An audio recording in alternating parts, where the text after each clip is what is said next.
Hey everyone, Josh here, and today I'm going to take you on another fun-filled adventure around my favorite city in the world. So sit back and get ready. And you know, there's always a few surprises along the way, because what else could you expect from the greatest city on earth? Today we're going to be discussing a very serious issue that is important to many of us, bullying. The punk band Rise Against has a very powerful message to help those affected and help them realize that there is a light at the end of the tunnel. So we're going to take a look at their video, Make It Stop September's Children. I'm also going to get off this godforsaken island for once and head out to Brooklyn to one of my favorite spots, a donut shop called Dough, where they make donuts literally the size of your head. But first, I'm going to head down to Tribeca to City Winery, where we're going to get a backstage look at their custom vintage winemaking. So let's take a look.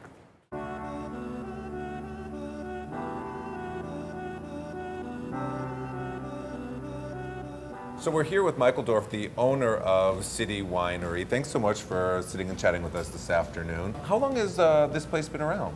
We're going to go on 3 years this fall. 3 years? Yeah. Wow. We have the dubious honor of saying that our first grapes arrived the week Lehman Brothers crashed in '08. So, fantastic. Yeah, interesting time to open up a business, but it's been great. And what is it that you hope the sort of consumer experience will be here at City Winery? The idea is to combine the wine experience, wine country, if you will, in an urban environment with culture and friends, so that you can have an evening where you're drinking, eating, watching some great music, and being with people you like and consuming wine. And I wanted a place that I could feel like it was wine-making culture, but not have it be a pure winery. And in the middle of Manhattan, it made sense to focus on the consumption of wine as much as the wine making, but kind of bring those things together. We should say that you used to own the knitting factory, so now you've brought that love of music in sort of this great collision with wine and created City Winery, Yeah. and you've got some great people performing here all the Well, time. my Rolodex is thick, you know. I've been, I guess, a music promoter for over 25 years now in Manhattan, which is making me feel very, Wow. very old. This is the graduation, if you will, of the people who went to the knitting factory, and now their knees are going bad, so they want to sit and not stand for a show. You want to drink your wine out of a real glass rather than out of a plastic cup, and have some good food with that whole experience, which we didn't have. So the idea is it's skewed for a little older demographic, maybe a little more well-to-do audience who can afford, you know, this, and on some level it's reflecting what I'm interested in doing when I go out in New York, and I want to eat some really good food and kind of consolidate, if you will, my very limited time into a 3 or 4 hour experience that kind of really does indulge all of my interests. You know, for people like me, I mean, I do love to drink a glass of wine, but I know nothing about wine. So if I come in here, like, what's the first thing that I should do? Order some wine. There's no question. So, you know, I guess the standard progression is to go from either bubbly to white wine to red wine to your bigger red wines, and maybe finish with a cordial, some cognac or scotch or something. So that's the perfect 5-drink progression that I'd love for most people to do. If you end up doing 1 or 2, that's okay as well.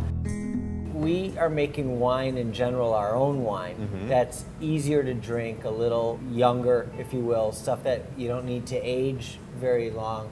And we do a lot actually now through our tap system, which is really young wine. It's about consuming it now rather than making wine to then last for a long time. We are making some age-worthy wine, but it's a small percentage of our product. But we have a wine list of 400 wines from around the globe, and some older wines on that list as well, so you can really get almost any kind of wine you want. So wine is so subjective, it's like music. You know, what do you like, you know? And you have also some really cool programs here at City Wine where people can come and they can make their own wines or they can make their own labels. Tell us a little bit about some of those. Well, you know, the fun and I guess creative part of the idea of creating wine programming now is both on the wine making side, where we want people to be able to touch and feel what wine making is all about. Because you you start to appreciate wine tasting and wine itself in a way that you wouldn't just by taking a class or even doing a long tasting. By seeing the wine development from the time that the grapes show up until they're in the bottle is fascinating. And then to see the evolution, in particular if you make a barrel or you participate with 10 people on a barrel and you get enough wine that you can see the progression in the bottle, because it's a living, breathing organism. Right. And it's constantly aging, which is why wine is such a fascinating subject. And so you can really see the evolution. You can learn a lot about what happens to wine. And then when you go to a wine list and you'll taste a wine, you're going to immediately understand not every nuance, but certain nuances that went into the winemaking that maybe you wouldn't have had you not had that experience.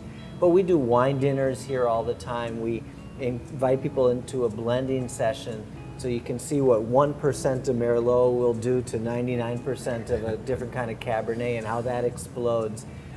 We love bringing in winemakers from all over the world to talk about their wine. And then we play around with the pairing idea a lot, which is taking wine and instead of just pairing it with food, pair it with music. So we'll take a songwriter and go through their songbook and see which songs we think would work with certain kinds of wine. Nice. And just play with that theme. I get to be creative, and our company now gets to be pretty creative with what can we do to promote wine in a way to make it accessible, make it fun, and feel that you can connect to it. It doesn't have to be this stodgy thing where it was untouchable or get intimidated by a wine list or by someone who claims they know every vintage of Burgundy and which producers did what. And yeah, I get intimidated when I hear some of that stuff too. But it's like, well, is it good? And can I afford it? I mean, and then who are you drinking it with? Well, I love that. I love the idea of taking something and making it accessible and making it really modern. And like I said, sort of the collision of all the things you've got going on here. It's really fascinating. And would you say that this is a sort of a singular and unique type of experience, or is this something that someone could find somewhere else? Well, we're the only winery in Manhattan, so I don't think you can find this anywhere. Well, there you have it. Can't find that anywhere else. There certainly is a growing trend, if you will, of the category of urban wineries. There's become more and more in the last 3-4 years of some urban wineries that combine restaurant components to it. Certainly San Francisco and Oakland, there's maybe 6 or 7 now that are doing it. I think I'm the only schmuck who's decided, let's do music, food, and wine in one setting like this. So I mean, we've certainly laid some new ground, if you will, in terms of that. And I want to open one in Chicago and other markets now too, because I do think we do have a unique concept and certainly something that could be scaled. Well, it couldn't be more beautiful, and you've absolutely made a convert out of me, and I can't wait to have some wine and have some food and hear some music and bring all my friends down, and I recommend that everybody come down to City Winery and have this experience.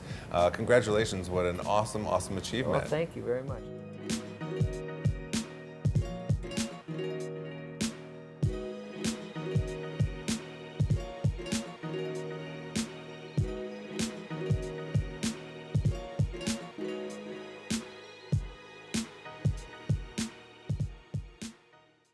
That place is an absolute gem. It's amazing, so I highly recommend that you check it out. There's music and wine tastings, and it's a really great spot in the middle of the city. Next up, we head off this island to Bed-Stuy and head to a little place called Dough, which is a donut shop in the middle of Brooklyn where they make these giant, delicious donuts. So come and watch me taste 1 or 2 or 3 of their custom-made donuts.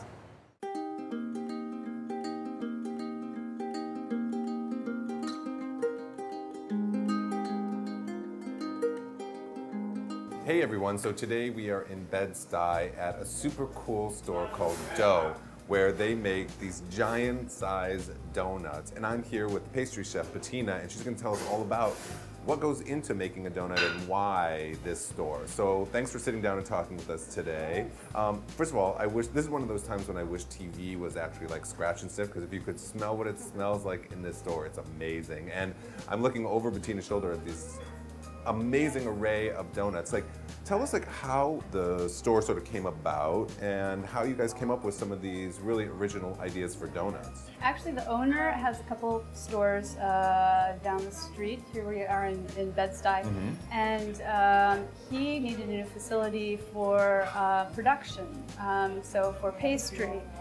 So he figured, you know, he's already got this beautiful location and all these great windows. You know, we might as well do something. Should we do a wine shop? Should we do this? Should we do that? We already have all the stuff in place. We might as well let's try something that might work. He loves the yeast donut. Most people in the planet love a yeast donut. Who doesn't love a good donut? And you know, it's something that's inexpensive and fun and makes people happy. There's a lot of foot traffic here. There aren't a lot of coffee shops. So he decided to give it a go. This was only January, and it's sort of it just hit the ground running. He worked for a very long time in developing the donuts. You know, let's do a little twist. He's French. He was working with a pastry chef at the time who is from Mexico City, and that's where we get a lot of this nice contrast of flavors. We've got jam, we've got Nutella, more European, and then we've also got dulce de leche and hibiscus and all these fun things. They all sit there in the jewelry case here and are just like have great eye appeal. I have yet to taste one of the donuts, but aesthetically they are beautiful. I'm looking over your shoulder at one that's a blood orange with candy orange slices. That's so beautiful. And all I want to do is just take a bite out of like every single one on that shelf, I have to tell you. So what actually like is the process? Like, you figure out, like, obviously the recipe for specific things, like you said, working with different ingredients and sort of original ideas around donuts. And then what happens after that? It's test it, taste it, test it, taste it. That's my kind of baking. Yeah, have everyone around give their opinion. And I don't know if I like the word tweak, but tweak and tweak and tweak and tweak and tweak. See how the public likes it, tweak more, see if it's, you know, because you can love something and it can turn out beautifully, but wait, it sits there for 10 minutes and then it's a different product all of a sudden because it's interacting with the heat and light or whatever it is. You know, it's an organic thing, so it's not like you just plop it out and there it is. It's an evolution. And you know, the thing, I mean, I love to bake, I should tell you that. Okay. I would love to bake. And one of the things, you know, like people were always like, oh, you should open your own bakery. I'm like, I could never really do that. Because like, A, I can't decorate. I can only actually make the product. I'm very bad at decorating.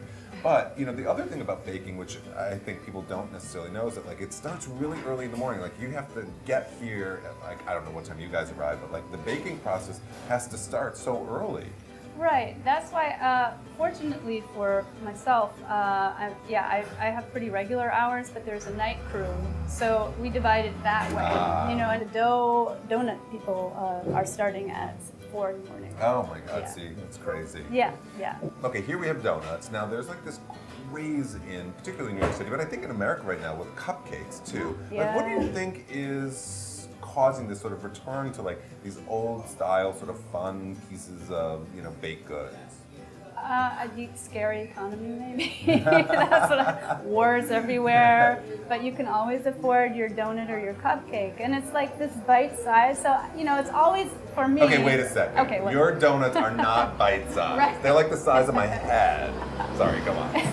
In the scheme of things, it's bite size. Right. You can shell out $2 and get a lot of happiness. Well, you know, it's interesting because, like I said, I love baking. I follow a lot of the baking shows on TV, and you know, there definitely has been this like crazy trend towards, you know, these like amazing wedding cakes, and like, you know, like if I see one more topsy-turvy cake, I think I'm gonna go crazy. But you know, I love this sort of return to the real simplicity of the donut, and I really appreciate the sort of nostalgic aspect of it for me personally, and also just like, you know, it's fun. It's like. And the store is beautiful and has a really nice sort of homey feel to it. Right, so, right, thank you. Yeah, and how many donuts would you say you bake a day? You know, it depends. The weekends, we have a line out and it's like thousands. And it's always. And what is the process of baking a donut? Is it fried? Is it what do you do with the donut? You treat it like a bread. You know, you mix it, you get a dough, you proof it, you roll it out, you proof it again, and then you're looking for very specific things. And then we have fryers in the back, some deep fryers with canola oil, and we dunk them in there, and it's a certain temperature. They float around. It's quite fun. They're just like bobbing in there, and then you turn them over. And then you let them drain, and then they cool off, and then you glaze them. It's a super cool store, like I said, and here it is in Bed-Stuy, and one, would argue like, hey, why aren't you like in the heart of Manhattan? I love the fact that it's kind of out here. Right, yeah. Mostly because it's a local thing. It's a local family, and they already have 2 businesses, and they want to stay here. And I think, they're already getting a lot of interest from Manhattan, I'm sure. Wholesale, and we're so tiny right now, but who knows, maybe we can eventually cart them out.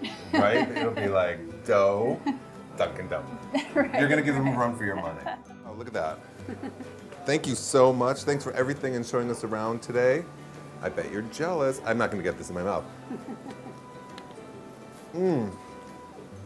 Amazing. Hey everyone, Josh here, and today I'm here to discuss something that has affected a lot of people I know, including myself, bullying. So much unnecessary tragedy has resulted from what is quickly becoming an epidemic. As if being young and coming to terms with your own sexual identity isn't hard enough. Well, enough is enough. It's time that we all get together and teach our friends and our family and our children about acceptance of those that are different. The punk band Rise Against has joined the cause. They've teamed up with It Gets Better, the organization dedicated to end bullying. With their song Make It Stop, September's Children, they aim to spotlight homophobia and end the violence. So let's take a look. Places everyone, and playback.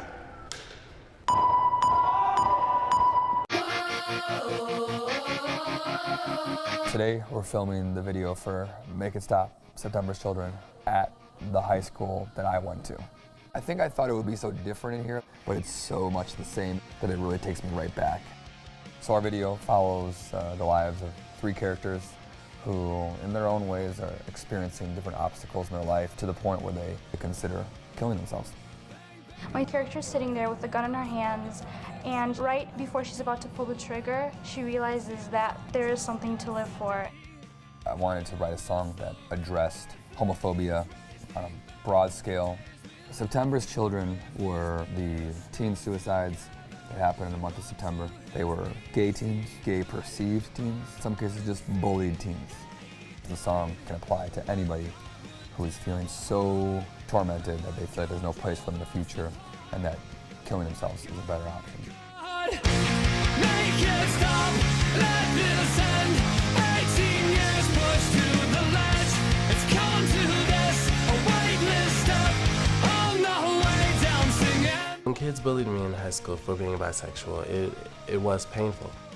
Being in the high school today reminded me of what an outcast I was. This is the mentality we're dealing with. I was called Spock because one of my ears goes to a point. They used to call me skater fag. I was absolutely made fun of as well. That was pretty much the roughest part of my life. If I wasn't open and honest with myself and I was still that little boy trapped in high school, I don't know if it would have gotten worse and I would have wanted to end up like one of the kids in this video. Even if problems of homophobia or bullying aren't directly affecting you, stand up for the people that it is affecting. If you see something and you know that it's wrong and you don't say anything, you're just as bad as the bullies. When you're in school and you're young, the building, the high school is like the world. And it's hard to see outside of that. And you feel like if you're being picked on or people don't like you or you're not popular, that the world hates you. I'm just really thankful to God that I overcame the times where things were the roughest. It's truly sad that high school could be that tough for someone to deal with. When really looking at it now, and I've graduated 3 years ago, but high school was the lamest. A year after you get out of high school, you'll realize it's not a big deal and none of it really matters. Your life will get better. People should be recognized for their individual talents. The sooner we learn to to accept people for who they are, the better this world's going to be. Many of us have felt alone. We have felt different. And only in time did we realize the things that made us different were the things that made us awesome, the things that made us who we are today. And I wouldn't change a thing. The message I would give to any kid is you're not alone. Everyone has felt like that at one point in their life. In the moment before a kid is seriously considering harming himself, I want them to remember that they are important, that they are part of the fabric that make up society and our communities, and that they are needed. You know, to that generation of kids who are feeling like they're alone, or that they don't fit in, or there's no future for them, not only is there a future for them, but we need them in that future.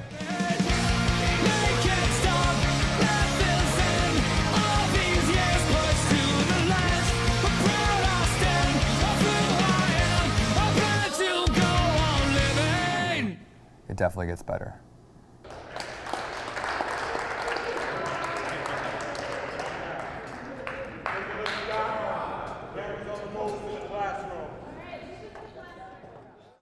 Here's Rise Against with their video Make It Stop, September's Children.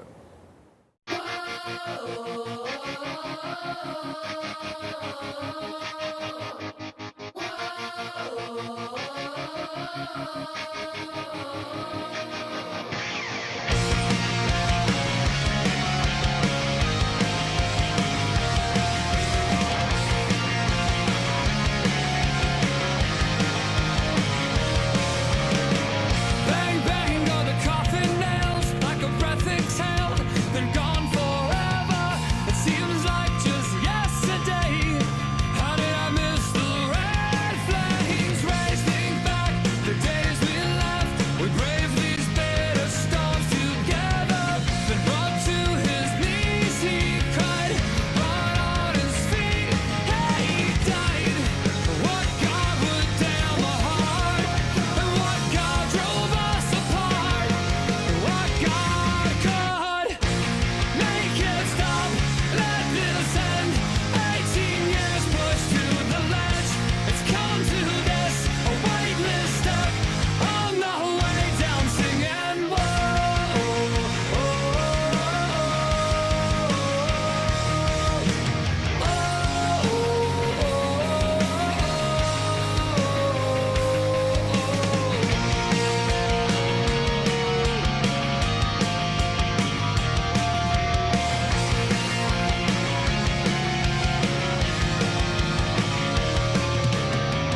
bang, bang from the closet walls, the schoolhouse halls, the shotguns loaded.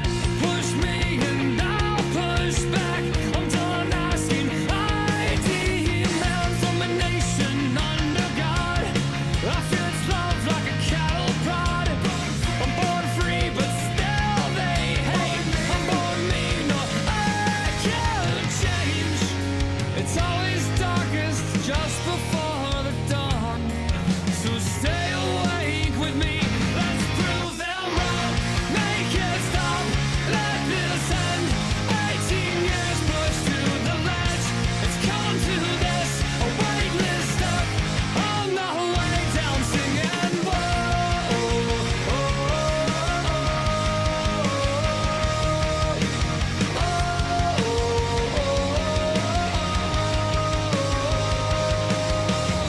The cold river washed him away, but how could we forget? The gathering saw candles, but not their tongues.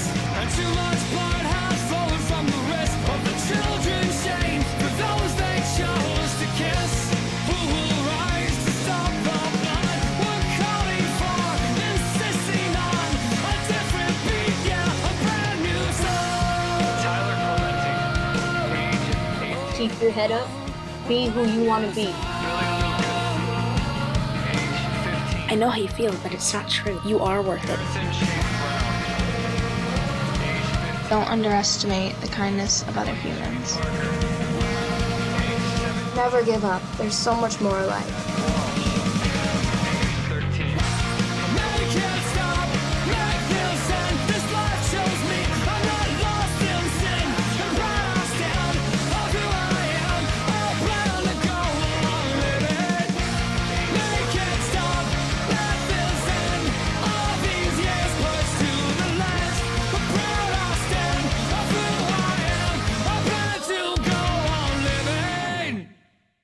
Things get better. It will get better. Life gets better. It gets better. It does get better. It gets so much better. It does get better. Life gets better.